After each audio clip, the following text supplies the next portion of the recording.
It was early morning in South Carolina. The Fairgrove Police Department had just opened its doors for the day. The building, though relatively new, still carried the same old weight of tradition and the same tired energy. The coffee brewed weak. In the break room, fluorescent lights buzzed faintly overhead.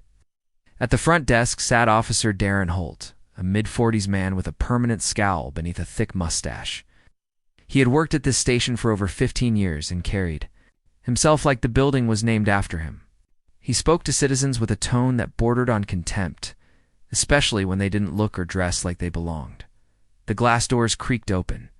A tall black man in a fitted gray suit stepped quietly into the lobby.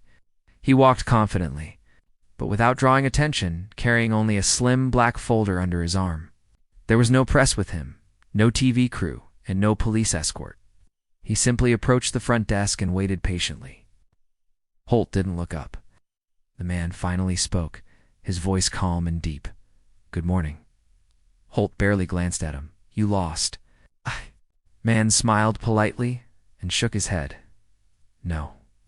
I'm here for..." Before he could finish the sentence, Holt waved him off. "Court's down the block. DMV's 2 buildings over. Here's a police station." The man stood still, unaffected. "I know exactly where I am." That answer didn't sit well with Officer Holt, whose mood shifted from dismissive to irritated. "You got business here? You state it. Otherwise, step aside." The man opened his mouth to continue, but Holt stood up and pointed a thumb over his shoulder. "Let me guess, complaint department? Gonna tell me how we're all racist or something?" He laughed loudly enough for 2 other officers nearby to chuckle along. One leaned against the hallway wall, smirking at the exchange. The man remained composed. "I'm here to meet someone. Who?" Everyone. Holt frowned. The answer sounded too confident for a stranger. The man stepped slightly closer to the desk. Holt shifted his weight and, with a half-muttered insult, turned to the side and spat just inches from the man's feet. "This ain't a public meet and greet," he said. "We're busy. You can come back when someone has time to listen to whatever." "Story you're selling behind him?"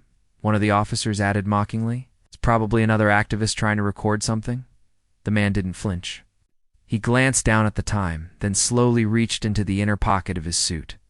From it, he pulled a black leather folder. Without a word, he flipped it open and held it in front of Officer Holt.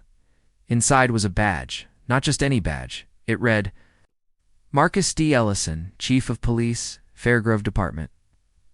For a moment, no one moved. The laughter died instantly. Holt stared, frozen. His throat tightened as he slowly raised his eyes from the badge to the man's face. The other 2 officers backed up slightly, glancing at each other in disbelief.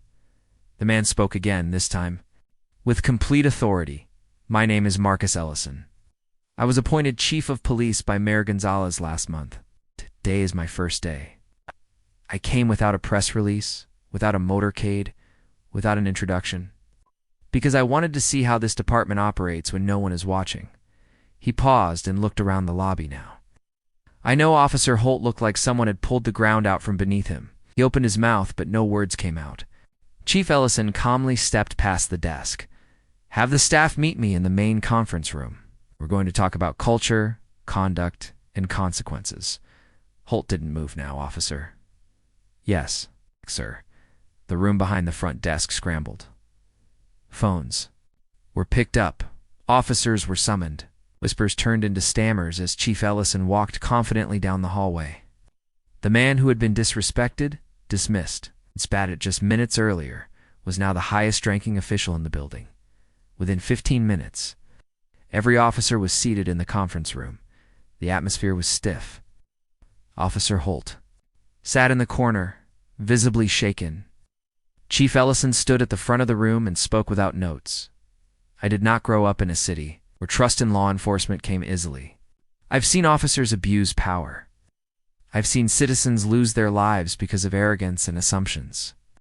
And I've also seen what a department can become when it leads with dignity, integrity, and respect. You had no idea who I was this morning. That's fine. I didn't expect special treatment. But what I witnessed is unacceptable, not because it happened to me, but because it could happen to anyone." He turned toward Holt. "You judged me by my skin, by my silence, by my presence. And instead of serving, you tried to shame. That stops. Now, he didn't raise his voice once. He didn't curse. He didn't threaten. But his words hit harder than a shouted speech ever could. This department is about to change, not just from the top, but from the heart. If you're here to protect this community, then you treat every person who walks through those doors like they matter. If you cannot, you will not be here long. He looked around the room once more, letting the silence settle, meeting dismissed.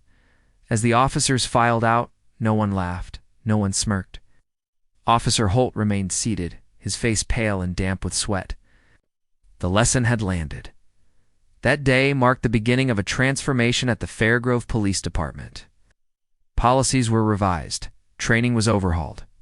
But more than that, the culture began to shift, not because of punishment, but because of presence. Chief Ellison didn't need a viral video to make a point. He didn't need public outrage to create accountability. He walked into that building with dignity and left with respect, not just for himself, but for every voice that had gone unheard for too long. And the officer who once spat near the feet of a stranger would spend every day after remembering the moment he realized that power doesn't always come with noise. Sometimes it walks in quietly, speaks softly, and still turns everything upside down.